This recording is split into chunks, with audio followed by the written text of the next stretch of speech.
All right, here we are back at Bram Radio for another amazing episode today. We have this. I'm so excited, Zach. I'm so pumped. So our guest today, I met him. Oh man, probably several months ago now. Yeah. It's been several months. And we're working on a project together that has to do with a bunch of military members that are absolute 100% war fighting patriots, our American treasures that are here in this nation, guys that just go out and do God's work, and they come back and they drop back into society. You'd never know these guys when they're just walking down the street in and amongst you. But the stories that come out of some of these guys who have been downrange doing some of the most amazing operations that are out there that have gone in a bad direction, that their stories need to be told. And today, I just want to bless you guys with an amazing story that's going to be told from my friend, Mr. Nick McGarry. So Nick. Nick, give him a clap. Nick, welcome to the show. I'm super stoked that you're here. This is a big treat for me because today is actually the first day that we've met in person. It is. It's kind of fortuitous. I had to come out here for work and was like, "Hey, man, I'm going to be in San Diego." Right. And you're like, and we were talking about it too. I was like, "Man, I gotta get you on the podcast because we have been working so long on this story from ODA 3312." Yeah.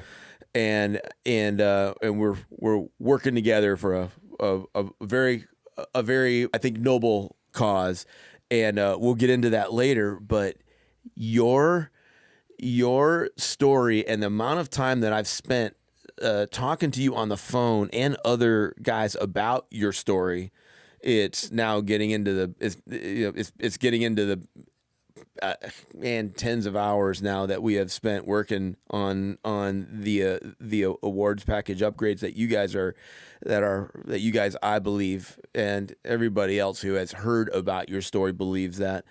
But man, meeting you and when you came in, it's like I had this vision in my head of what you look like. But then when you walked up, I was like, yep, he's 10 times that. You're a big dude, man. And I'm sitting there going, I don't want to be on the business end of that guy, because man, it's just the beard. It's the beard, doesn't it? Yeah, my daughter asked me to grow my beard out so she could braid it, so I have to abide. Man, that's a good move. That's a good move right there. Oh, man. So, first, why don't we start with tell us where you're from and how you grew up. Tell me about the young Nick McGarry.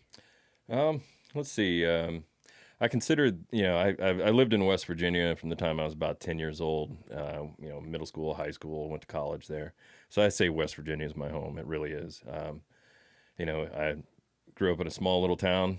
I'm still very good friends with so many of my high school buddies, middle school and high school buddies. That's awesome. And it's one of those things that, I consider myself blessed to be able to have that, because there's so many people that don't even know what happened to their high school buddies. Right. And here we text, we have text strings going on, and we know what's going on. So, I grew up in a little town in West Virginia, traveled a lot, spent a lot of time in Texas as well. My grandparents had a little ranch, and we'd go out there every summer, so, kind of traveled around a little bit, but that's in a nutshell. Isn't it weird, like when you leave and you go do military work, and then you are still in touch with your military with your high school buddies, but then as you change, because let's face it, I always tell moms all the time that I'm talking them through when their kids are leaving for the military, like, get a good look at them now, because you'll never ever see that dude again.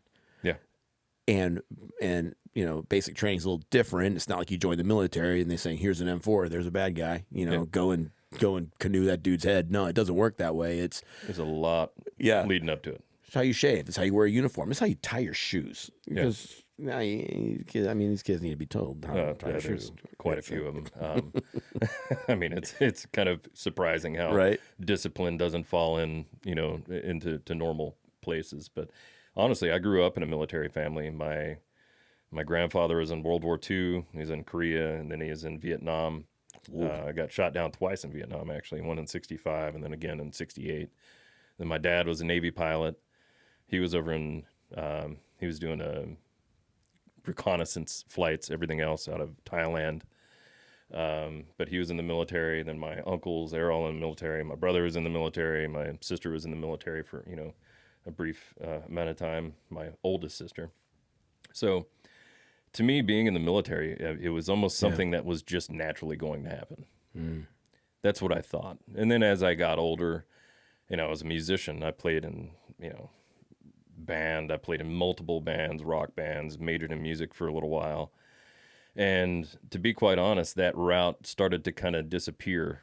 And it didn't seem like that was going to be the route for me. And then... What kind of band? Oh, I've played in everything from funk bands to rock bands. I was even, since I was a bass player and I was a decent bass player, I guess, there was... I got quite a few different gigs. So I played in country bands. I played in Latin bands.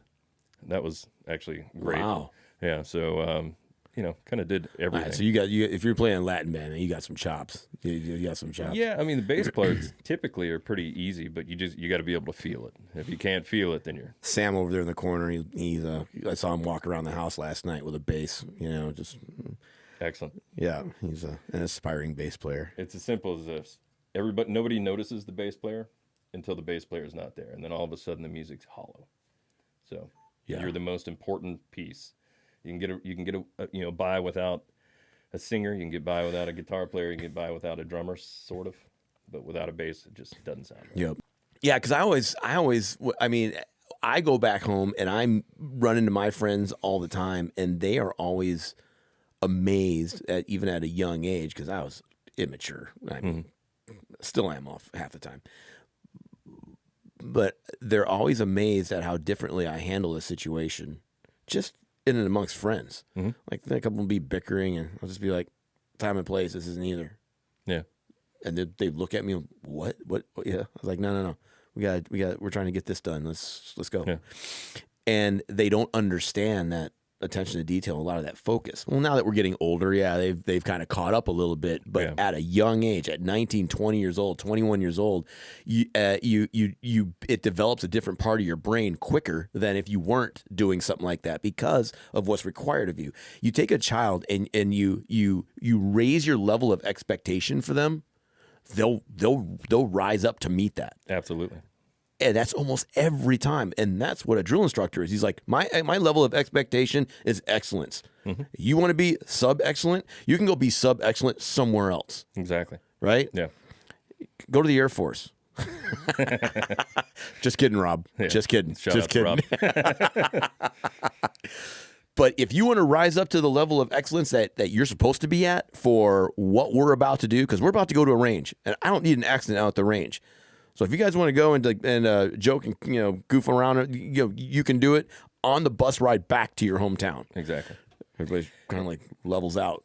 And you know what? It's interesting too, because the what they're teaching in the military is not hard at all. Yeah. Battle drills, all of these things. It is not hard, but it's repetition, and it's the repetition that creates the discipline. The more repetition that you have, the more times you do something, the more discipline you have, the better you get at it. Same as playing music. Like, you can't just pick up a bass and start playing like, Les Claypool or, Victor Wooten or something like that. It's impossible. You have to sit down. Pistorius. The king. You can't do that. You have to be disciplined in everything that you do. And that's what the military really teaches you is to take that discipline and instill it in the rest of your life. And, I think that's, it's something that a lot of vets have, and some of them wanted to lose it, which, it is what it is. But,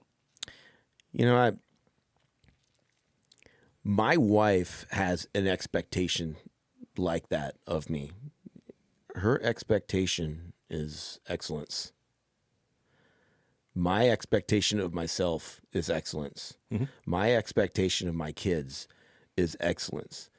But when they fall short, we handle it differently than say the military does. The military, they got what is that, 3 months to try to turn you 4 3 to 6 months. Yeah, depending on what Navy boot camp. Trust me, not a real challenge, but there were some expectations there. Yeah.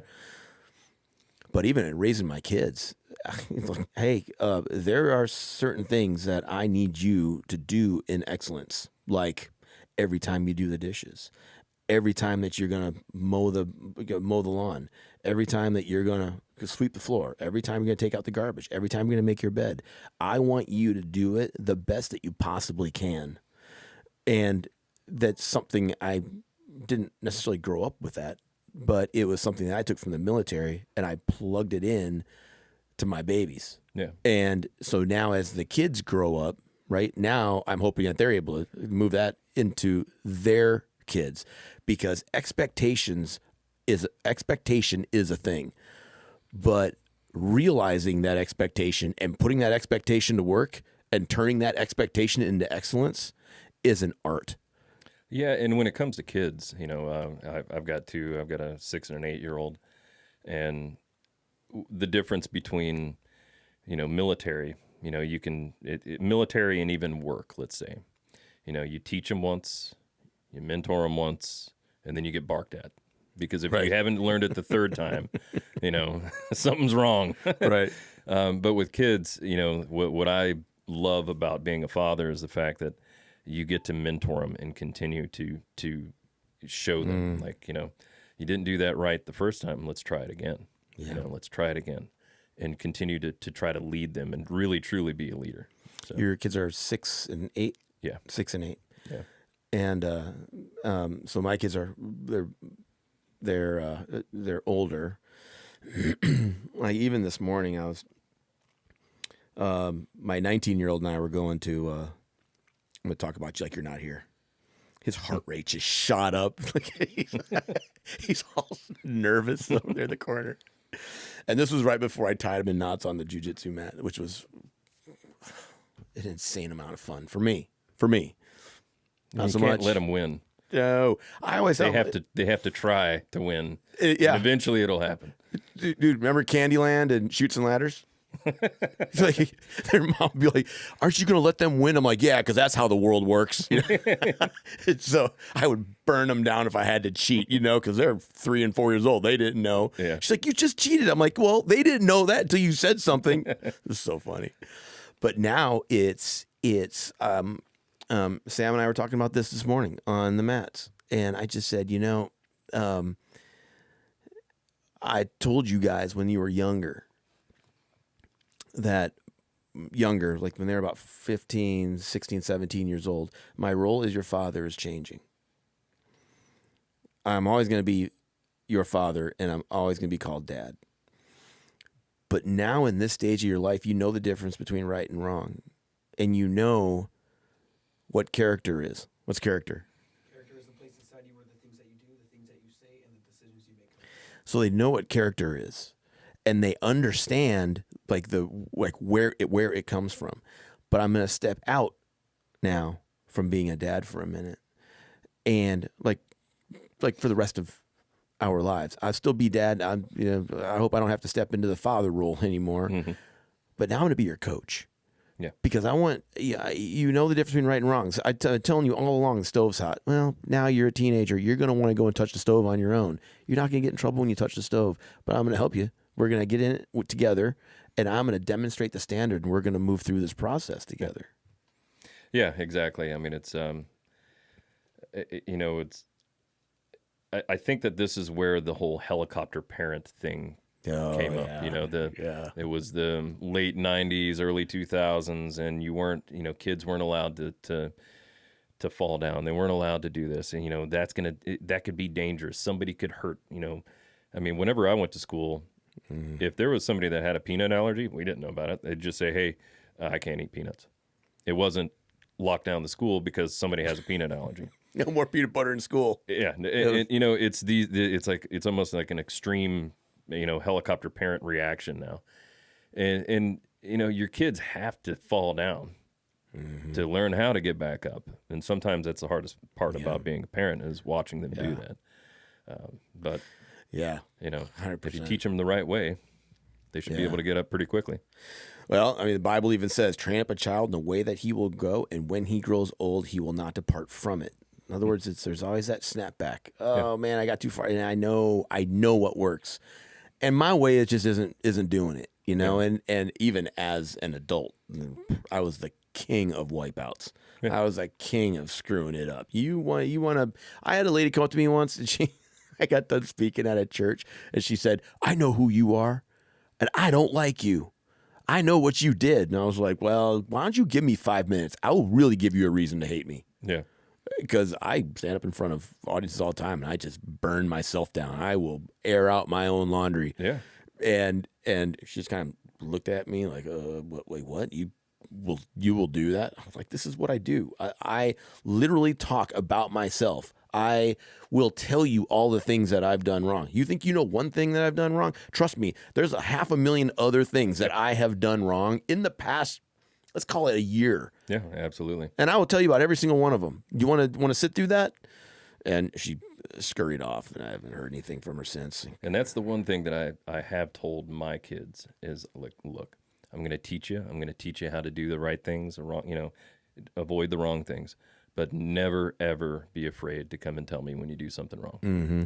Because if you try to hide it, if you don't tell me, that's when you're going to get in trouble. But if you're honest with me up front, I'm going to be understanding. Oh, okay, let's fix it then. Yeah. We can fix it together because they trusted me enough to know that I'm not going to pop my lid and everything else. That they can come up to me and say, "Dad, this happened."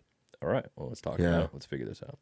Yeah, man, you bring up such a good point that your kids have to know that they're safe with you. Yeah, exactly. That they can come to you and tell you about something that they did wrong, knowing that they're not going to get judged for it. That they're not going to get. I tell them they're going to get judged. I'm like, I'm probably going to laugh at you and everything else there's and make fun of you. But at least you're coming to me. You know? I never laugh. Because stuff is still funny. There's one thing I never do to my kids is laugh at them. Not laugh at them, but if somebody falls down. No. But let me finish my sarcasm. Okay. Because I'm going some. And most of it is because there's one over in the corner. One thing I never do with my kids is laugh at them, pick on them. Okay, well, there was that one time. I always tell my kids, I am here on this planet. This is what God has called me to do. He has called me to entertain me. Yeah. He has given me you to do that with. Yeah. So, right? How often have I said that to you? 100 times. So I kind of bring that back to the military, though, too, because, we talked about friends in high school and friends in the military. And I mean, when you go through the crucible of combat with your brothers and your team and whoever it is, there's no breaking that. You're always there, always going to be there. But one of the reasons why that exists is because in the team room, at the bar, wherever it is, if they fell down or if they did something stupid, everybody ragged on them. Mm-hmm. If you had a weakness, they're going to find it. They're going to exploit everything about it. Right. And you either get upset and walk away, or you just laugh about it and realize they have the same thing going on with them. Right. And it tears everybody down to just, we're all humans. We're all here to do the same thing, and I think that's, unfortunately, I think it's something that's missing in the world right now is the fact that we can't, joke around about stuff anymore. People are taking themselves way too seriously. No, I'm not. way too seriously. Crazy. When you left for boot camp, and between the time that when you left for boot camp, your parents' reaction to you going into the military, you said it was expected. What did your mom and dad say to you as you were going through the decision-making process? Like, how did that go? Okay, so to me it was expected. To my parents, it was not. So you got to think, I was going through, I was in college, I was getting a liberal arts degree, changed my mind about music, so on and so forth. Took a little bit of extra time. 9/11 happened. And I remember I went into a English class, and they said, give me your papers, go watch the news. And, the rest of school was canceled, the rest of that week. And it was literally that day I was like, all right, I guess I'm joining the military now. Now, I kind of kept that. I didn't really tell my parents I was thinking that, I sort of briefly thought about it right before college, but my grandfather and my father, who were both, pilots, and they said, promise me you'll get your college degree before you do anything. Get your college degree first, and then you can join the military if you want to. It's all right. 9/11 happens. I've got a semester or 2 left on my undergrad, and I'm like, all right, I've got to finish this because I promised my grandfather and I promised my dad. So I'm going to finish regardless, and I'm joining. So I started looking at the Marine Corps. Didn't look at the Navy, just mainly because I knew I wanted to be, either infantry or something of that sort. Applied for OCS, did all that stuff. As I applied for OCS, you have to write a letter of what you want to do. And I said, well, I want to go to Ranger Regiment, I want to go to Special Forces, and I want to continue on after that. And at that point, they actually had just started a program for, and this is the way they sold it to me, it was for college grads. So I was 23 going on 24, a college grad, and they're like, you can sign this, here's the bonus, you try out, you go straight through, and if you get selected, cool. And then if at any point, if you wash out, worldwide assignment, doesn't matter. Needs of the Army. So it was a gamble. You either become a Green Beret, or you go do something that the Army wants you to do. And I'd be infantry anyway, so I would have went wherever. Now I thought about it. I went, drove out to New Mexico. Stayed with my brother and my sister out there. And from West Virginia? Yeah, from West Virginia. That's a haul. Yeah, just something to do. Drove out there, kind of checked on things, see what I wanted to do. Read a bunch of books about Special Forces. And with Special Forces, I was like, well, if you're an officer, you're not on the team for very long. 2 years, maybe, max. So, but if you're an NCO, you're on the team until like they either kick you off or you get pulled to go be an instructor. I said, well, that's what I want to do. I want to be on a team. So that's what I ended up doing. I ended up joining. I remember telling my mom and dad, I said, so I enlisted in the Army. And my mom was like, you did what? Like, she didn't expect that at all. I used to have hair down past my shoulders and was a musician. And my dad was like, what do you mean you enlisted? Why aren't you going to be an officer? You got your college degree. And I said, I think this is the route I want to take. Yeah. Now, my dad was Vietnam, so he's seen Green Berets, in Vietnam. Those guys were, ninjas. And he's like, okay, that's a pretty big lift. You're just a musician and a cyclist. He didn't say that to me, but I kind of see it in his eyes. Right. Like, oh, okay. It's a complete 180 on what you're doing right now. Yeah. So that's how I ended up there. And when I went off to boot camp, my mom was pretty torn up. Yeah. My other brother was a contractor in Iraq already. My dad was kind of like, all right, let's see where this goes. All right. So boot camp, leave, mom and dad kind of, okay, heavy lift. This is going to be a. So it was interesting. So, we get to boot camp and we go into like a holding area for, I think it's a week. And, when all the guys are showing up, so on and so forth. And there's 2 platoons out of the 4 platoons out of the company. 2 platoons that were basically all 18 X-rays. And, I was like, there's a bunch of young guys here. There's about maybe, I want to say about 14 guys that had college degrees. 11 of us were in the same platoon. And, we go through boot camp, and literally my drill sergeant, all of them, they're like, come here real quick, you 4 guys. And we all started with M, bunks right next to each other. We all had college degrees. I was the youngest at 24. One guy was 31. And, we're right in between there.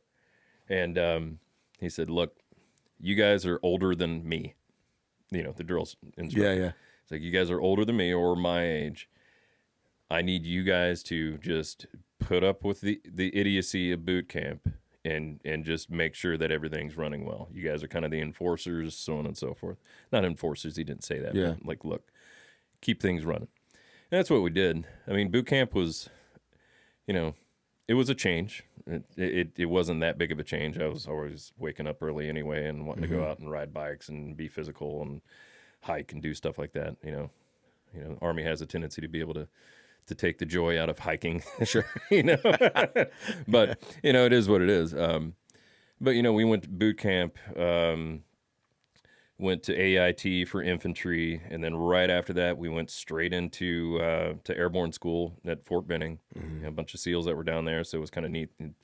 These guys are in the pipeline, we're in the pipeline. Yeah. And then we show up to Fort Bragg, and we do this thing called SOPC, which is Special Operations Preparation and Conditioning. Now, we had these amazing instructors, guys that were on 595 and triple nickel, first guys in Afghanistan were our instructors. And I remember the first day, they're like, look, if you don't perform and I wouldn't want you on my team, you're not going to make it, period. So we started off. It was the first big class. I think we're the third class, I believe, of SOPC 18 X-rays, and they just put it to us for a month. I mean, it was wake up at 5:30 every day. You're doing PT until 7:30. You've got a half an hour to eat. Get ready, and then you've got a ruck on, and you're doing land nav for the entire day, entire night. You do that for a month straight, just over and over and over again. Yeah. And let's see, when we had, I think, 187 kids or guys. I want to say 87 of us actually went to selection, and it was so much harder than I thought it was harder than selection. We went through selection, got selected first time, everything was great. That's when you start the Q course, and then you continue on that drive. So it's the Q course is the Special Forces qualification course. Start off with selection, phase 1. This is when I went through it. It's changed a couple times, went back. Phase 2 is small unit tactics. Phase 3 is your MOS. So I was a 18 Bravo, which is a weapons sergeant. You've got Echoes, which are communications, Charlie's demolition, which is really just logbook guys. But, they say demolition to make it sound cool. And then after that, you do kind of a culmination exercise, which is called Robin Sage, which is all throughout all of North Carolina. And you go out and you do unconditional warfare. And you are in, for 2 weeks. No, it's actually a little bit longer than that, but for 2 weeks you're out in the field. And then after that, you go to language school. And that was, that throws everybody for a loop, because now you've gone from being physical, battle drills, carrying around, parachuting, doing all this stuff, all this physical stuff, which a lot of guys can do. Well, now you've got to learn a language. I had to learn Arabic. I took German in high school, French in college. And now I'm reading backwards, and, that was rough. 6 months for that. And then after that, it's SEER school, which is survival, evasion, resistance, and escape. And ours is, 3 months. And, as soon as you're done with that and you get liberated from your POW camp, you know that you're done. You've got your green beret, you've got your long tab, which says Special Forces, and that's what it is. And just to put it out there to the audience, there's only one Special Forces. It's Army Special Forces. Everything else is Special Operations Forces. Navy SEALs are specifically SEALs. Special Operations Forces. Same thing with, down the road. But if you say Special Forces, it's only the tab for the Army that says Special Forces. Yeah. I had the honor of going to 18 Delta School. Oh, yeah. So that then was... how to... That was no joke. Yeah, you know how to do everything. I remember when I went through that school, I remember thinking, this is a year of my life I want back. This is horrible, because it's basically medical school. Yeah. And they jam it in, they take fire hose every day into one year. And it was, man, and I had to learn how to learn. Yeah. To get through that. There was a team guy, his name was Mark Donald, who was instrumental, literally, in helping me get through that course. And I will forever be grateful to him for that. But since then, the lives that have been saved and the situations that have come up medically, where I'm like, that's not a big deal. That's easy. Or you need to pay attention to that. Or my buddy's calling me up. Hey, this is what's going on. I got this thing going on with my kid. I'm like, send me a picture of it. Yep. ER now. Or nah, you have to worry about. It's like this thing that's inherent. It's not like I know all the stuff about medicine, but you learn how to really sort it out, triage it, and decide if this is something that is life threatening, is it not life threatening, and what is the best course of action to take to get that taken care of if there's nothing else around. I mean, there's guys in the Delta course that go up to New York and work with the EMS up there, in an emergency room, and they're literally working right next to doctors and, triage nurses and all this stuff to, for gunshot wounds and everything else. I mean, there's I've heard some stories. They're like, I saw worse things in the U.S. cities than I saw over in Afghanistan or Iraq. Yeah. It's a... I had a team guy buddy of mine. He left the teams, went to L.A., worked in the, got into L.A. police department, then got into SWAT, did that for 3 years, got out, came back to the SEAL teams. I'm like, what are you doing here, man? I thought you were like up in LA being a cop or something. And he was like, yeah, I was getting tired of getting shot at. So I figured I'd come into the SEAL teams. It's easier to be less bullets flying at you as a SEAL. I was like, perfect. Okay.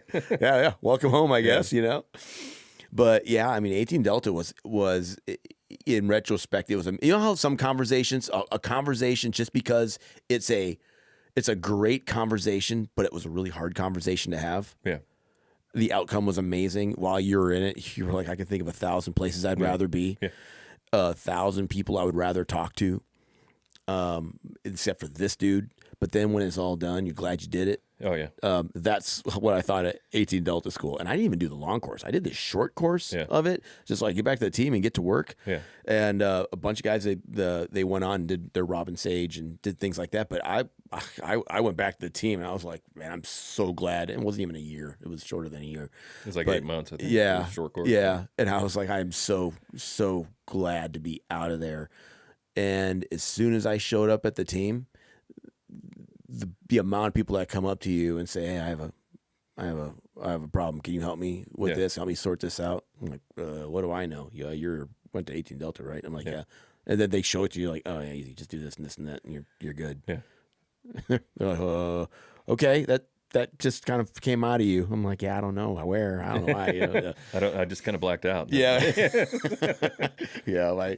Oh, it took a while for the confidence to come along with the school, with the knowledge. But man, my hats off to the whole SF community. I just, I have a lot of really good friends that are SF guys that I'm still in touch with to this day, guys that have gone on to do amazing things post-military.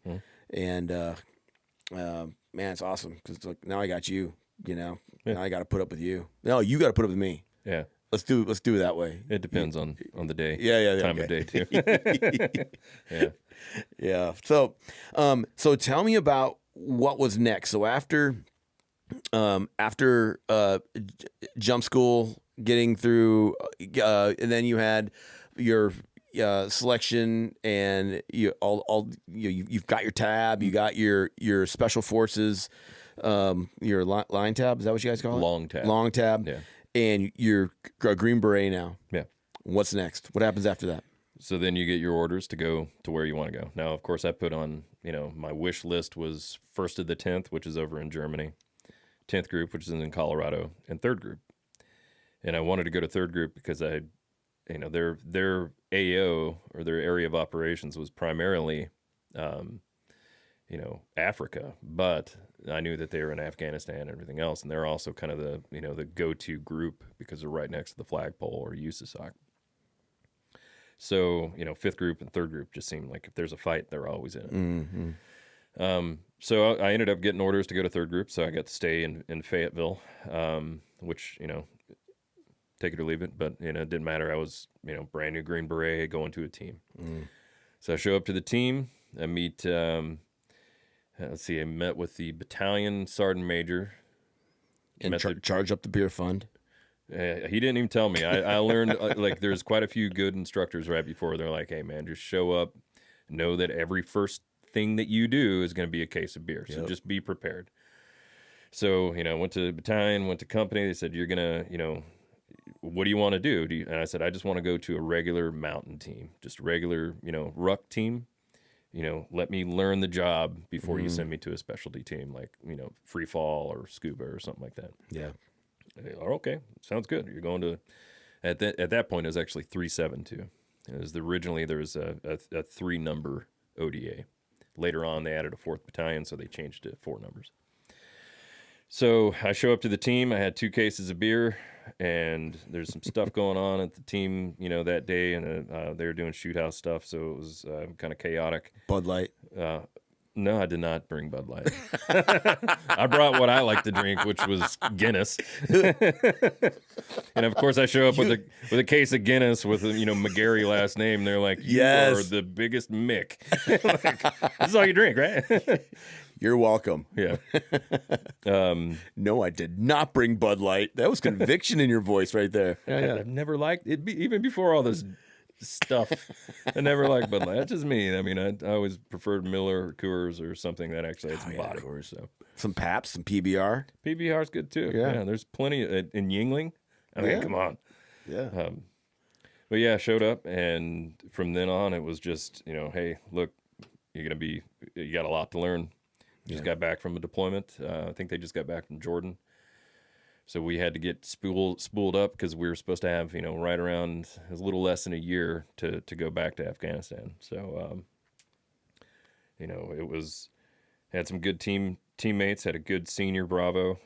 He's still active right now, so I won't say his name, but, he was excellent, taught me everything. And, it was PT every single day. It didn't matter, you show up, we're going on a ruck, we're doing this, we're doing that every single day. And it was excellent. You show up, it seemed like you belonged, especially if you got along with the people. You had some older guys there that, until you prove to them that you're, worth it, they're just going to be kind of standoffish. Mm-hmm. But, I don't know if it's the same on on the SEAL teams, but, at any point, if you screw up, you find your stuff outside of the team room, you got to go find another job somewhere else. And one of the best bits of advice that I got from one of my instructors, Bobby, he said, "Look, if you find yourself bouncing from team to team to team, it doesn't mean everybody wants you. So you need to reflect and look at what you're doing to cause that." Yeah. And I was like, man, I don't want to be bouncing from team to team to team. So, get along with everybody, understand how to work, be sure that I'm there to help out, so on and so forth. And, I was on the team for almost 6 years straight. So, yeah. Man. So January 2008, most of the nation is getting set up for what was about to be the first recession that we've had since, major recession since probably the 80s, right? Yeah.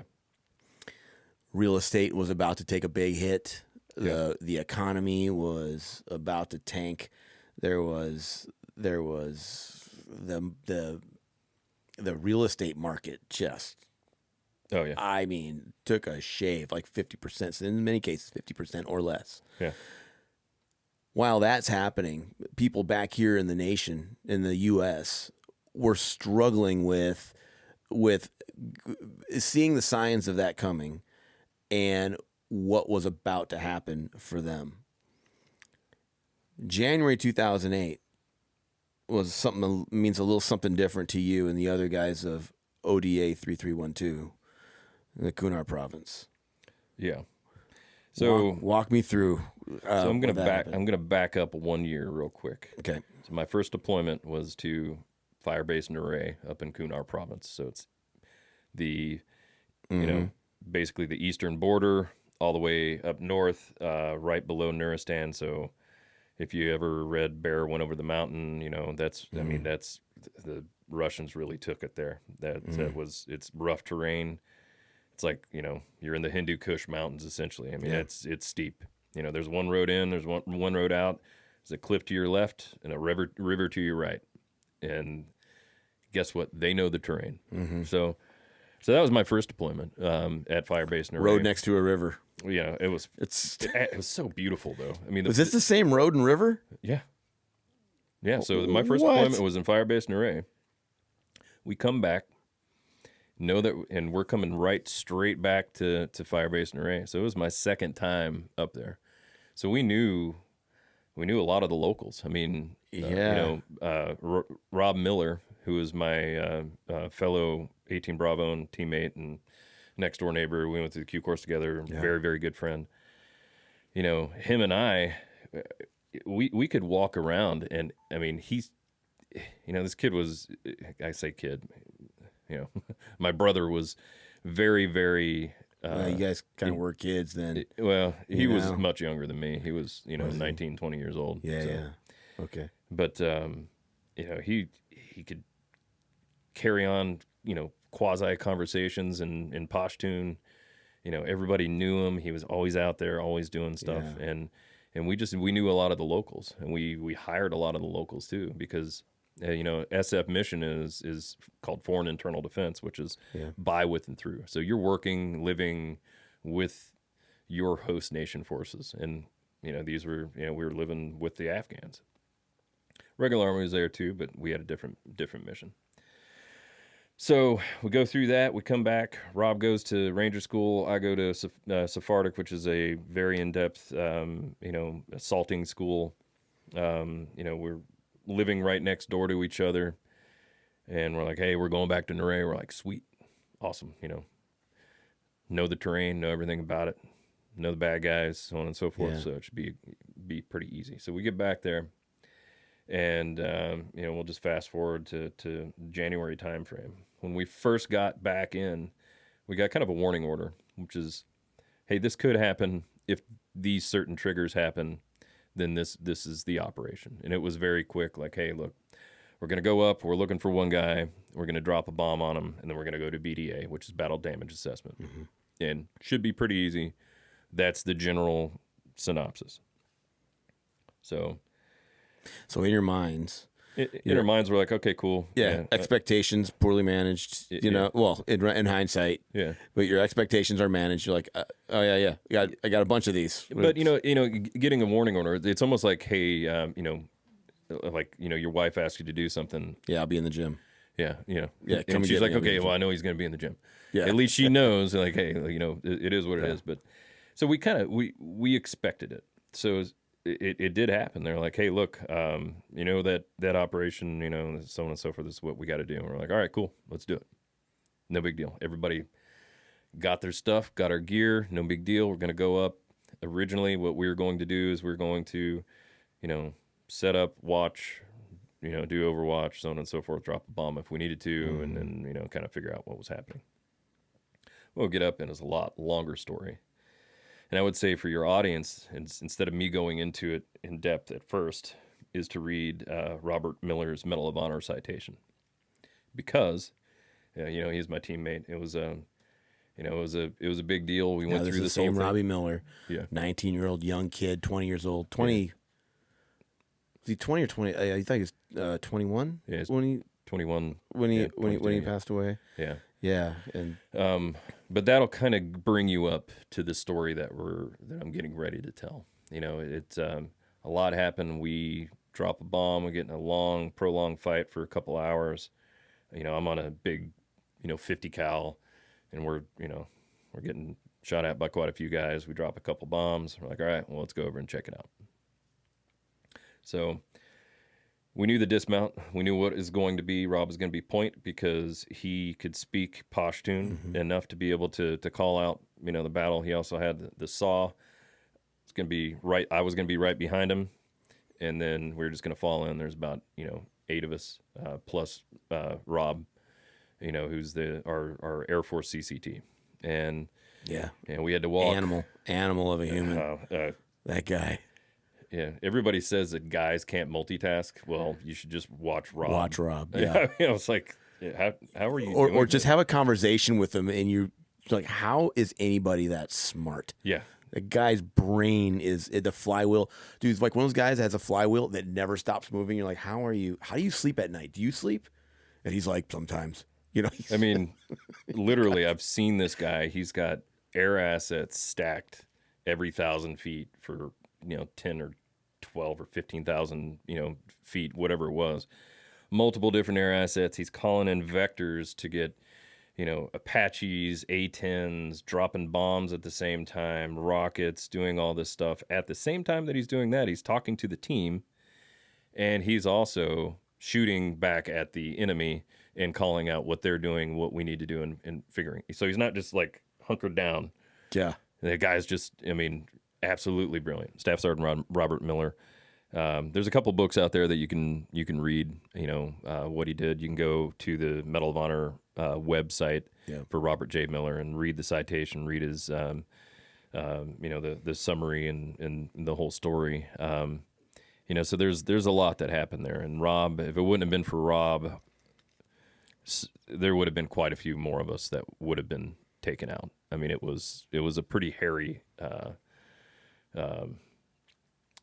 Let's just say this: we didn't anticipate the amount of enemy fighters that were going to be there.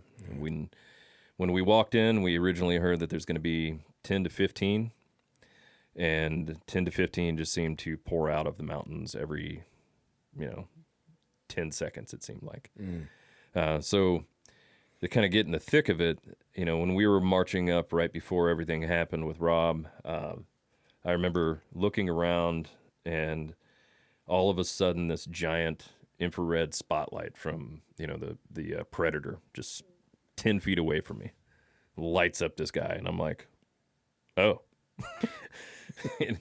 and I have to say this, right when all of this stuff, the split second right before everything happened, you have, at least with me, you get this feeling, all right, everything's getting ready to go down.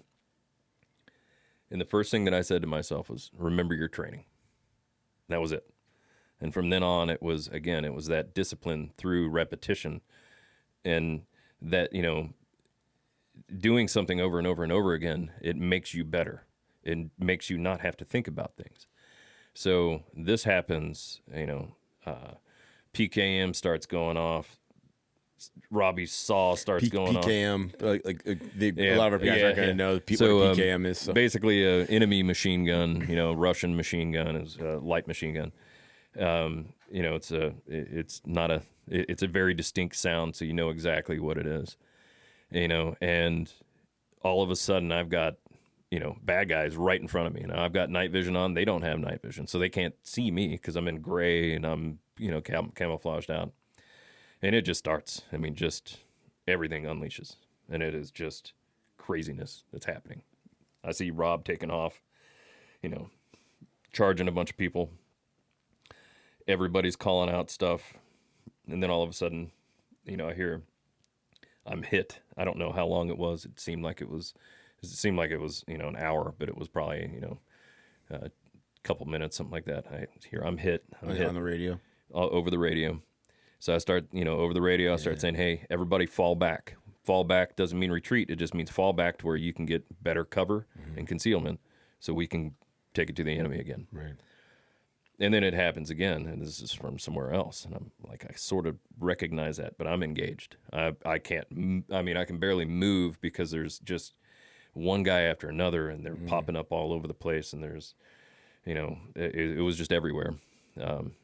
Just to think about this, there were so many targets of opportunity right there. 10 feet away from me was a tree. And I remember seeing this guy pop out. And I immediately turned, put two, right there. Continue to go back to the right, continue to cover down on all the other flashes that I was seeing. Then all of a sudden I see flash over here. And the guy was on the other side of the tree. And I'm like, did I miss? So, engage again. Continue on. He pops out on the other side of the tree. And I'm like, what is going on? How am I not hitting this guy? So, I start unloading this time. Maybe the 2 is not taking him down, something, And then it happens again on the other side of the tree. And I remember it was the first time I've ever done this. I actually put my EOTech on IR. I mean, I was like, am I missing? Am I not seeing this right? So I put it on IR, engaged again, saw him go down, was like, all right, it's fine. So then we continued to do everything, getting, what I found out was my team leader, he was injured, and then hearing that Robbie had gotten hit as well. And again, you got to read his story so you can understand what exactly he did. So, here we are. But in essence, if I can. Yeah, by all means. In essence, Robbie, this is me, an outsider looking in, right? Having read a ton of information on this.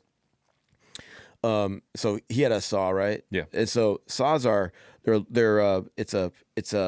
it's belt fed, but it's a little shorter, and it also it's very loud. Yes, and he had a short barrel on it. And he had a shorty on it, yeah. He had a shorty on it, so it was just blasting fire. Yeah, so it's super loud. So if he's going to shoot and somebody else is, say, over here with an M4, this is going to draw more fire. He inherently knew that, and so he wanted to create space he wanted as much dead space as possible between the assaulting element, which is now you guys, because you guys are together, and him as a single. So he create as much dead space as he could to draw fire away from you guys, so you guys could reset, draw back, get some cover, reorganize, right? Well, that, and just to put it into perspective, he had a shorty saw which shoots a 5.56, and it was incredibly loud. And right before we went on this mission, and me as the 18 Bravo, I said, hey, everybody put your suppressors on. It reduces your flash, so you can't even see flash, and reduces your sound, so they can't pinpoint you on where you're at. So when Robbie started shooting, all the enemy they saw him, biggest threat, and they all started going after him. And he just ran out and he went straight ahead, and he set up shop and just put it down. Yeah. Yep. So, this goes on for a little while, it seemed like it took forever, but again, it was probably 5-10 minutes. It might have been longer. And finally, I'm to the point where I can start to pull back a little bit. I was sitting there, engaging, and this is when Rob and another teammate of mine, big old, he's 6'4", 245 pounds of just steel, big old, like if he moves, they're going to see, and he's like, cover me, I'm going to go get Robbie.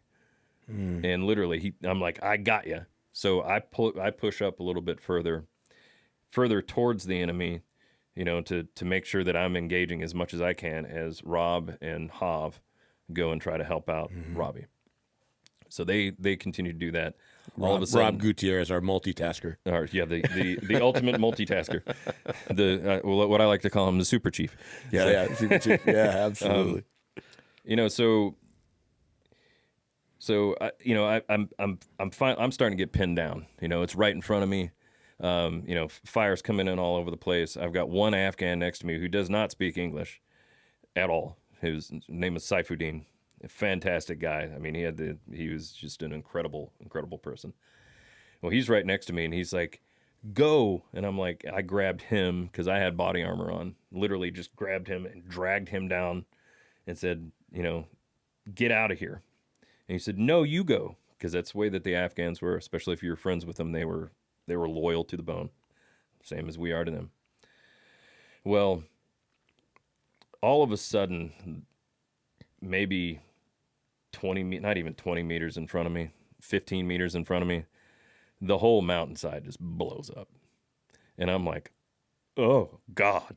I don't know what to do. That was just, what is happening? What kind of weapon do they have up there? Is it a rail gun? Like, what? And then I hear, brrr. Oh, yeah. And I'm like, oh, it's an A10. Yeah. Oh, they can't see me. And that was really, really close. So I tell Saifuddin, again, who doesn't speak English, turn my effing strobe on. Yeah. And he's like, yes, sir. Because he understood it. He starts turning my strobe on. And then we start basically low crawling backwards as another A10, another A10, and another A10. And then rockets go off. Well, I finally get behind some cover, and I'm like, okay, we got to, let's regroup. So I get back to the casualty collection point. That's where I see Bob, who's our team leader. He shot up. A couple other guys are there, and they're like, all right. I'm like, this is what we're going to do. You guys are going to cover me. I'm going to carry Bob down to that brick wall, which is maybe 15 meters, 10 to 15 meters at the max. So Bob is shot down through his shoulder, and we didn't know this, but right there's all sorts of bad stuff right here. You can get shot. Somehow missed all that, went through his lungs. So he's starting to struggle. So I pick up Bob. Was there an exit wound? Yeah, there was. So at least it came out. it was out. I think it was out. I want to say it was out that side. I forget. So I carry Bob down, and we get down behind some extra cover a little bit further away from the fatal. It wasn't really a fatal funnel, but the kill zone, and get the other guys back. Then I see Rob Gutierrez coming back around this way with Hav, and at this point we're starting. Okay, what's going on? Where's Robbie? Don't know where Robbie is. We see somebody. One guy's got his saw. Where's Robbie? And we're like, all right, well, we can't leave, but we've got a seriously wounded guy. Yeah, we need to get him out. So the first thing was to sit there, basically establish where we were. We had Overwatch, which with the trucks that we originally came in on, and these guys, if it wouldn't have been for John, Eric, Tim, Jeff, if it wouldn't have been for those guys, they were our support at that point. I think you got some long shooters too in there somewhere. Some team guys. Weren't there some? Somebody had. I didn't get this from you guys. I heard from somebody else. Maybe Rob Gutierrez told me this. Anyway, there were some guys there with some sniper rifles that were offset too. Weren't they trying to help out as well? Yeah, well, we had Berets in the back of the truck. I think I'd taken the sniper rifle out and put it in Saifuddin's hands because he was actually that good as an Afghan shooter. We could give him an M24 and he was dead accurate. So these guys, again, we would have been overrun if it wouldn't have been for them. Yeah, and where you guys are fighting now is where you guys are fighting now to where the vehicles are that you dismounted. They were literally right across the river. So think about a bend in a river. 100 meters? Maybe. Maybe I'd say about 100 meters, 150 meters. Think about a bend in the river, and that bend in the river, and then it goes into basically a terraced, farmland that's on the other side of the river. Well, they were right on the road on the one side of the river. We were on the other side. Again, it was 900 meters or close to 600 to 800 meters to the bridge, and then another 600 to 800 meters back. So it was not an easy jaunt just to go back and forth. Yeah, I mean it was a good time, and not to mention there was a lot of dudes there. So we established what we needed to do. We called in the first medevac. We had to drop a couple more bombs in order to get the medevac clearance to be able to land because it was pretty hairy. In fact, I spoke to one of the pilots that came in the first time, and he said, I've flown into a football stadium before and everybody's taking pictures, and he said it was exactly like that flying into that valley. Everybody was taking pictures, but we knew it wasn't pictures because we were taking rounds. Wow. So these medevac pilots, I don't know who they were, but they were angels for sure. They came in and they got, I think we had 2 or 3 Afghans that had gotten hit too. We got them out there, Afghan National Army. We got our team leader out, and then one other guy that got hit. So then now we're down from basically 8 team guys to 6. We've got to go get Rob, period. It was too hairy at first, so we had to go back up into that area. So we called in a QRF. They came in. They were, some other guys, usual suspects, say that. Yeah. They came in. We met up with them, gave them a quick, hey, this is what we're doing. It's me and my warrant officer, Joe, and Jim, my team sergeant. Now, if you look at the citation or the website, there's a video that shows everything that happened up until Robbie got hit. And then after that, it just kind of, generically just has a whole blob of us going down. We acted like a team. We spread out. We did exactly what we needed to do. We set up where we needed to be for the CCP to regain control of a very, very nasty situation. CCP is a casualty collection point. How far from the CCP was the medevac where the helicopter actually landed? Oh, they landed like pretty much right on top of us. Wow. Yeah. Wow. Yeah. So how the terraces are in Afghanistan? Yeah. Now I've never been there, okay. but I know exactly what you're talking about. Like green zone, Afghanistan, similar to Iraq and other places. Yep. Terrorist areas, and they landed right there. We got them up, got them out of there. Yeah. So when we regrouped, we went back up there. We went back similar areas, but I remember telling Joe, I was like, I'll be right back, because I had to go check out and see if I was missing, that one guy that kept popping in and out behind the tree. Well, it turns out there was 4 guys. 4 guys stacked up behind that tree. There's 4 guys stacked up behind the tree. I thought it was 1, and I kept missing him, but it was not. It was actually 4 guys. Yeah, were they now stacked up horizontally? They were stacked up next to each other, a little bit different.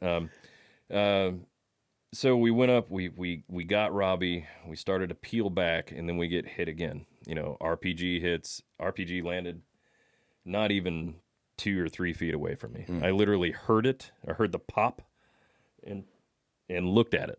And as I looked at it, it blew up. It scratched my nose right here, and that was it. No, it scratched my cheek. It scratched Joe, my warrant officer's nose. Like, he was bleeding a little bit, I was bleeding a little bit. And then it shot forward, and it ended up injuring like 3 or 4 other guys. And then, some of the QRF guys got shot too. So now we've taken more casualties. We've got Robbie, but now we've got another, team guy, 2 more Afghans, some other QRF guys that are all injured. And we're like, oh gosh, what is happening?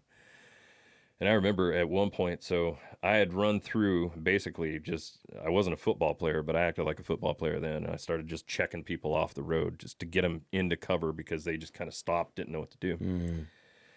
So, and I will say this, the Afghans that were holding Robbie, I saw them specifically. They didn't just drop him and run.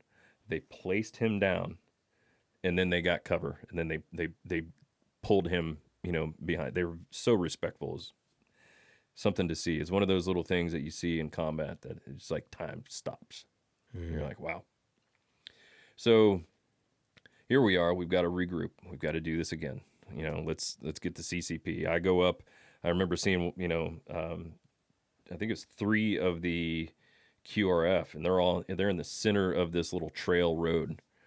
And I'm like, hey, what are you doing? And like, there's fire going on all over the place. They're out in the open. They're like, he got shot. I'm like, well, you take my spot and I'll go up there. So I covered for them so they could have my spot to work on their guy, because he was shot, I think, through and through on the leg. And then I came back around, started, I rendered some aid to another teammate of ours, Nick.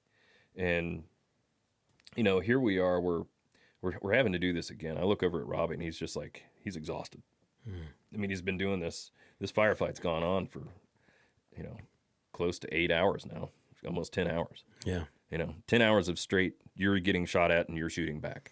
And him being the multitasker is sitting there with proned out, not in exactly the best of cover situations. Yeah. And moving from place to place. He's got his maps out, got his red lens. He's trying to figure out where they are. His GPS and his GPS got spoofed. Yeah. Pakistan's just on the other side of the mountains. Yeah, we were literally right next to the Pakistani border. And he's trying to call these guys. He's trying to give them Latin long. Yeah. They're loading it into their box. To get MGRS, which is military grid reference system. And it's and I think they're taking it from with a Latin long. I think you're probably at accuracy. You're probably at a stick 6-digit, Yeah. maybe. They're putting it in theirs. They're looking where it's at. They're like, I think I got it.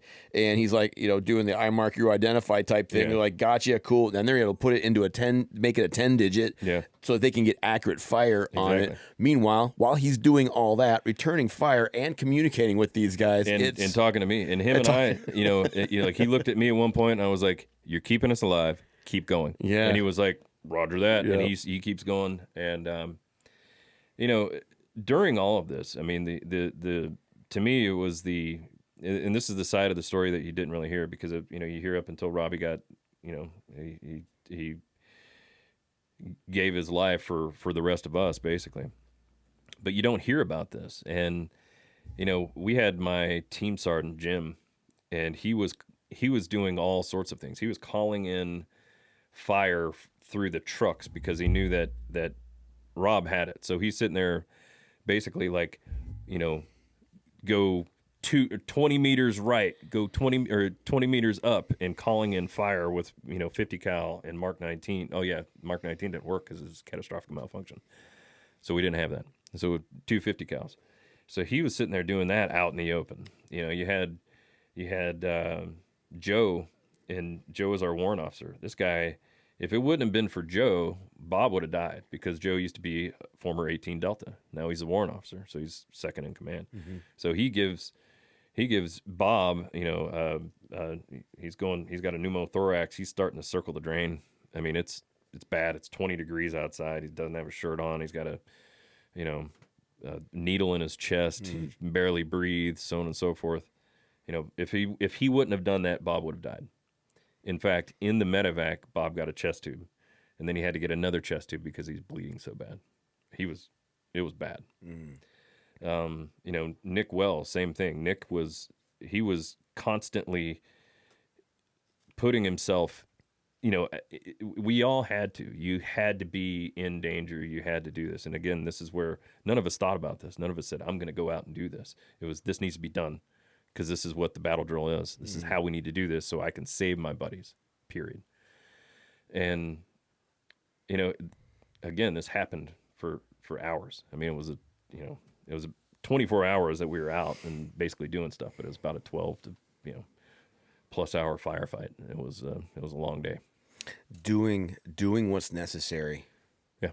And doing what's necessary because the people that you're doing that for matter to you.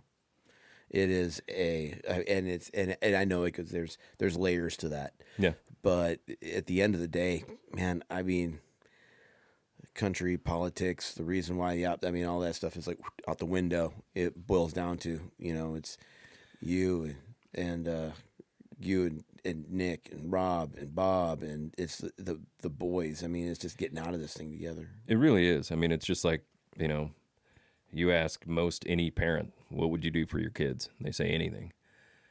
It's a different type of love, but at the same time with your teammates, you will do anything for your teammates, and you don't even think about it. The first thing you think of is, well, I got to do this or my teammate's going to get hurt.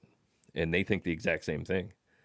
And, especially if you have a very well put together team that just seems to function well. And we train so much. We were constantly training. We were constantly doing all this stuff, not to be the best, but so we could demand excellence from ourselves, so we can make sure that, we come back. A bunch of my teammates had kids and they're deploying. I didn't have kids whenever I deployed. I couldn't even imagine, the strain, especially now I'm a big softy. So yeah. Yeah. So after that, all that happened, what have you done? What have you done since, and how have you been since? I think if you know what I'm asking there, the stuff that we bring home. Yeah. So, I deployed 2 more times after that. So it was 4 times total to Afghanistan. Ended up getting out the end of 2010. Just did right around 7 years, 6 of it, or 5 plus is almost 6 years, or 6 years on the team. The only thing that I really miss the team, the Army stuff, it's bureaucracy, some of it, we all have our gripes and complaints, but I really miss the team. since then, I've been, I've been in sales and business development for a number of different companies, and one of the things that I always tell anybody that's gotten out, that's having issues and stuff like that, I said, look, there's two ways you can do this. First of all, look back, but don't stare. Oh, that's good. See what I mean? A lot of people, when they start getting into these, they get through a big, huge ordeal, and it's a stressful, whatever it is, many different ways you can do this, but they'll stare at it, and they look back, and they don't just look back. It's fine to look back and be like, man, that was terrible, but there's some really good things that came out of it. So look back, but don't stare. And the other thing is this: if you don't desensitize yourself from those sensitive subjects, so like if you've got, if you're lifting weights and you're sore, you give it some time to heal, but you don't avoid doing bench press or, whatever exercises that you want to do. You don't avoid doing that for the rest of the time you're going to work out. You get back to it to make yourself stronger. And that's the one thing that I can say that I personally think works the best is if you talk to your brothers or to whoever you can confide in, and you continue to talk about the stuff, and it starts to become a little cathartic to where you can actually discuss things and not get overwhelmed. And, if you don't have that structure and that support net around you, then, it's there. You can find it. I guarantee if you reach out to any of your, for the veterans out there or for anybody that's been through stuff, if you reach out to the right people, they will sit there and they'll listen to you. And if you get it out and you start to desensitize yourself from it, now you're not running away from that piece of your life, which is never smart. The best thing to do is to see that piece of your life, which is so sensitive, and say, man, this is going to make me stronger. Look back, but don't stare. Man, that's a powerful one. My sergeant major told me that. Company sergeant major, Rob Dwayne, I think he's got the Healing Forge in Tennessee right now. And he knew that Robbie and I were close. And whenever I first saw him, whenever we first got back, he came in the team room and he said, men, if I can tell you anything, look back but don't stare. And that was it. He was a man of, pretty few words. Didn't he's excellent guy. And it's always stuck with me. Look back but don't stare. We had Dr. Greg Work on this show. He wrote this book called The Warfighter's Soul. I have one in my office. I can have a signed copy. I'll give it to you. It's an amazing book, and it's about traumas that we experience as military members, but also things that we experience as first responders or just in life. Just things that post-traumatic stress isn't just solely for military guys. It can happen to anybody. I mean, and certain people's amount of stress that they can handle is completely different. We're all different. We're all unique. The one thing that we all that is fascinating about humans is that we're all the same in the fact that we're all unique. Right. Yeah. That's good. It's really what it is. And if something bad has happened, I think that's the best way to look at it. Yeah. There's this weird thing that, it's a weird thing. It's not a proper way to put it. But when Greg was explaining this to me, he had a really interesting way of putting it. And I'm not going to rehash it because these guys have all seen it. You'll see it. But the way it describes a trauma and the way that it obscures your vision, well, that's staring at it. Yeah. Right? So the look back and don't stare. It's kind of like... when you start staring at something, as a sniper, they always, don't get target fixated because your aperture basically is going to seem like it's closing. and closing and closing. As you're staring at something for too long, you're going to block out everything else. You'll lose SA for sure. You lose all the other stuff that's happening around you if you're staring. Now, if you look back, just like with anything else, you can look back. You can sit there, you can look around, you can see what's happening. You can see that sore subject. Yeah, okay. And you continue to look around. That's fine. And it's not an avoidance thing. You can try to stare at it, but it's like staring at the sun. Guess who's going to win? Yeah. Not your eyeballs. Yeah. It's like there's a reason why your windshield is so big and your rearview mirror is only so big. Yeah, absolutely. Or so small. It's you gotta see where you're going. You gotta pay attention. You gotta go ahead and you gotta make sure you're scanning. But every once in a while, let's go ahead and check that. See, let's make sure. Let's make sure. Let's just make sure something's not running up on me. Yeah. Let's make sure that I'm being fully aware of all the stuff going on around my vehicle. Okay, I get that. But there's a thing called a memory. God gave us a brain so that we can remember our past, but not necessarily to remember it against somebody, for somebody that maybe we need to forgive, or maybe there was a trauma or a situation that was traumatic that's attached to a relationship. There is this thing called forgiveness. I have to say, I lead a fairly, as much as I can say that, a fairly drama-free life, because I don't attach such negative things to people all the time. If I have something that I need to say because it's my job to say that as a leader, or maybe as a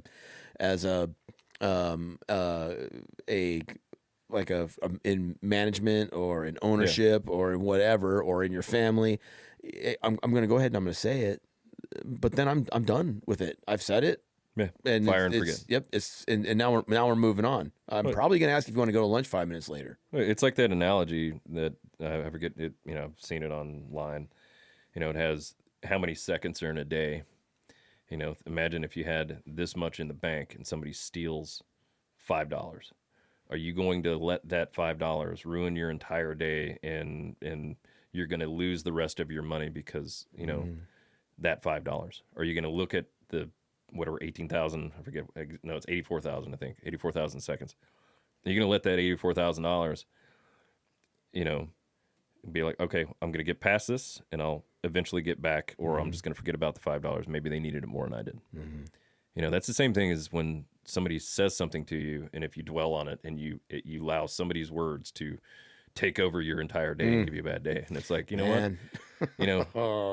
Move on. Yeah. If you move on and you just get, whatever. I'm just, except for driving. Driving's different. You can be as mad as you want to. Yeah, just don't anybody and everybody. But just don't put the Christian fish on the back of your car if you're going to do it. Exactly. Don't do that. Don't do that. Or make sure it has those little legs that come off it that say Darwin in the middle if you're going to. Yeah. Don't put coexist on there if you want to drive like an idiot. Right. Yeah. That's not coexisting. You touched something right there too. We live in a really soft society right now. So many people are so soft, especially when it comes down to, and I'm not talking like the mental health. There's mental health issues far and wide. Yeah. And the woke agenda has gone ahead and hung little things of it's okay and it's acceptance and everything else. Well, hey man, sometimes these people do need help, right? There's that. But then there's the other side of this where people are just so easily offended. It's like, come on, man, that wasn't that big of a deal. Well, and you know what? Again, this is when we were talking about at the very beginning. I think that this is where, the military, literally, the military has every type of person in there. Oh, yeah. Different races, different creeds, different backgrounds.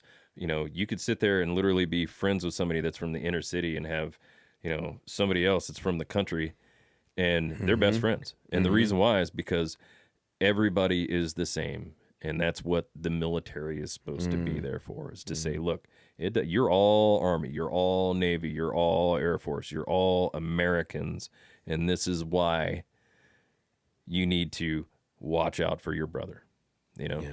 And, there's many different examples of this. I mean, just watch Full Metal Jacket. There's one guy that just seems like he's the worst guy in the world, but guess what? He cares more about his squad than anybody else and will do anything for them. Yeah. And, you know, that's what's so great about the military, you know, at least when we went through when it was hard. Yeah, yeah. You know, Right. Yeah. we didn't have stress cards. Yeah. I always tell people, people ask me what class I was in. I'm like, come on, they wrote books about it. Yeah. It was the last time Hell Week was hard, and it was the last time they actually put like real men into the SEAL teams. It's class 183. Yeah. Other than that, none of the classes really matter after that. Yeah. Everyone, all the young guys, are like, yeah, okay, yeah, sure, here we go. Yeah. I'm like, don't worry, you'll do it one day too.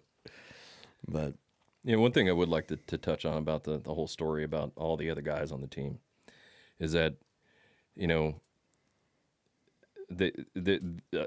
for instance, Rob Gutierrez. yeah, Rob Gutierrez this is not just the first time he's done this. I was actually on 2 trips, not 2 trips, the same trip, 3-4 months later, it was Shock Valley, and 2 more Medal of Honor recipients came out of this. And Rob was doing the exact same thing that day. And Rob did it again his next trip. In fact, he got the Air Force Cross for that, and they tried. He got shot. He got shot. He draped himself over the team because he was calling in, A10 so close. I think it was like, I forget, 12 meters. Getting in arguments with the fast mover pilot. Well, I mean, like literally. So Rob gets shot, right? I hear about it. I'm like, oh my God, no. Is he okay? Well, all I know is that he's in Germany. And I think he called me from Germany or something, but he calls me up. He's like, hey, man. I'm like, dude, are you all right? He goes, yeah, I just wanted to tell you that I broke my record. Hey, man. Yeah, hey, man. He goes, hey, man. Well, he was a little bit down. Yeah, I bet, yeah. He had holes in both his lungs. He goes, hey, man, I just want to let you know that I broke my record. I said, what are you talking about? He goes, my record for calling in close air support was you in that A-10 at like, whatever, 20 meters or 15 meters, whatever it was. He goes, yeah, I called in A-10 support like 7 meters in front of me. And I was like, stop breaking your record. Stop doing it's that, not dude. a competition. Yeah. But, they tried to upgrade him for the Medal of Honor. And, I mean, I'm sure you know about this and you've heard about it. The award system is loose at best when it comes to standards. Yep.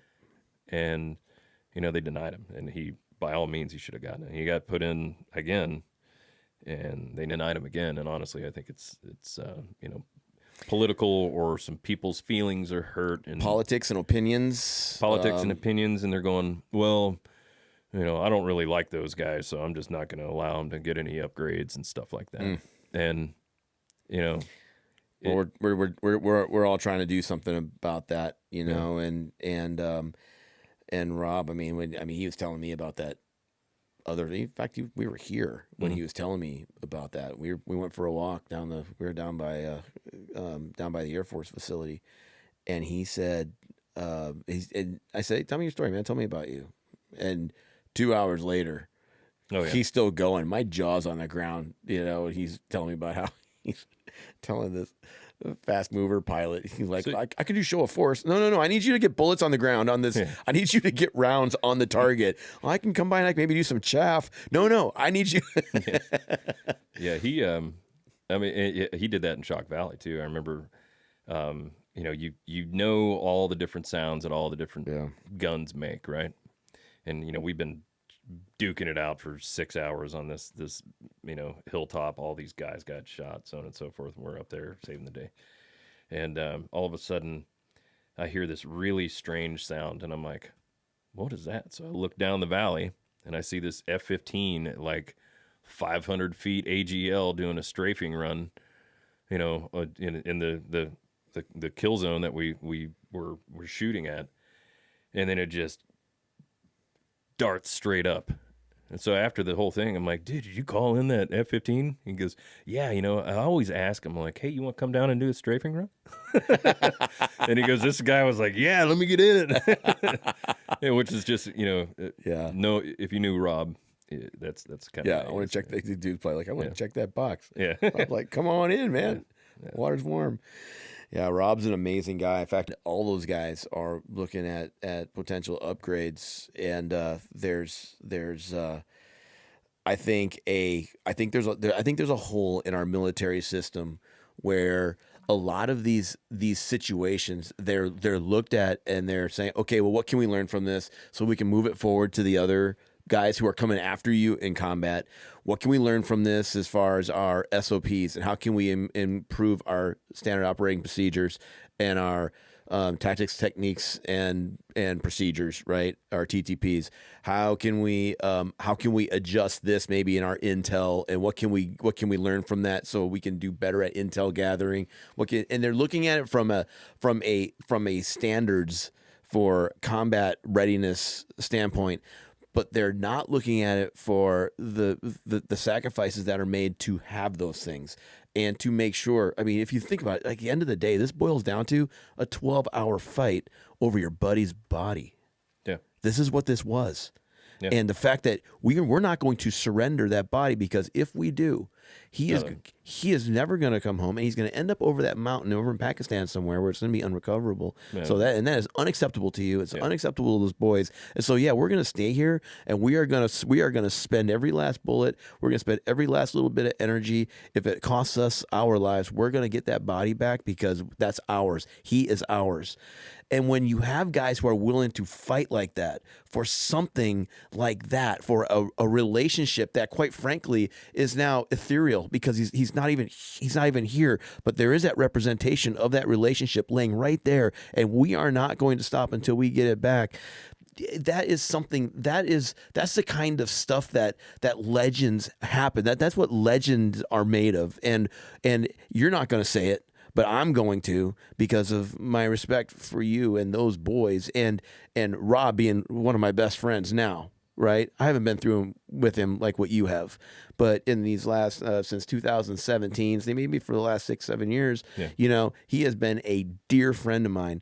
And we have been through it in just some of the stuff that's relational, just some of the stuff that he's gone through and I've gone through, and watching him talk about the way that he talks about you. When I watch him, when he talks about you, when he talks about Nick Wells, right? When he talks about Bob and some of these other guys, you guys are from completely different services, but yet there's that bond that happens that's forged under the fire of adversity that is right there in front of you, and there's no place that you'd rather be in that moment, except there's no place that you'd rather be, because if you could choose your way out, knowing that your buddy can't, confines you to that area, knowing that you will never leave him.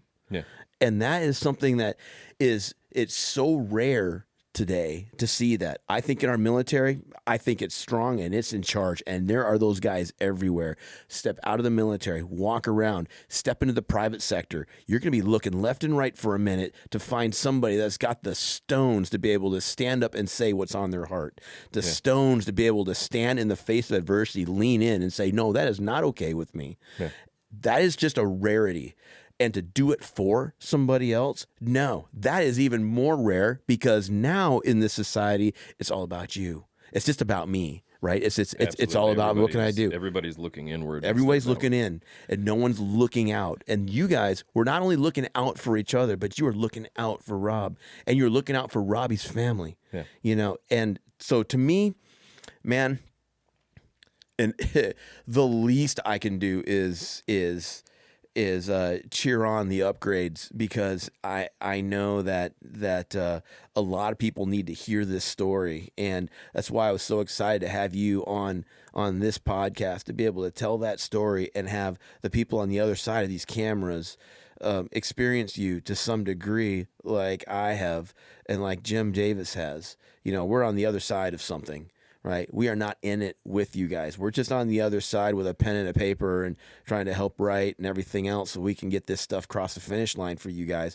But when I watch you, when you talk about these guys, I just sat here. It was just like, man, he's in it. He is right there.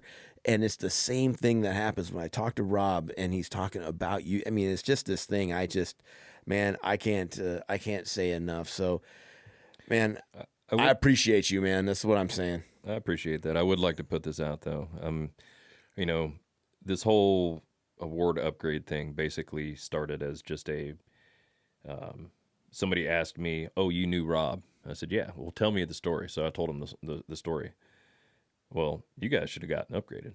So I went to the commanding officer at that time and asked him. He said, "We didn't know what to do. This is the first time anything like this has ever happened." And yes, you should have. So he went down to actually see if he could do that, and it was too far gone. He said, "You need to go to your congressman, essentially."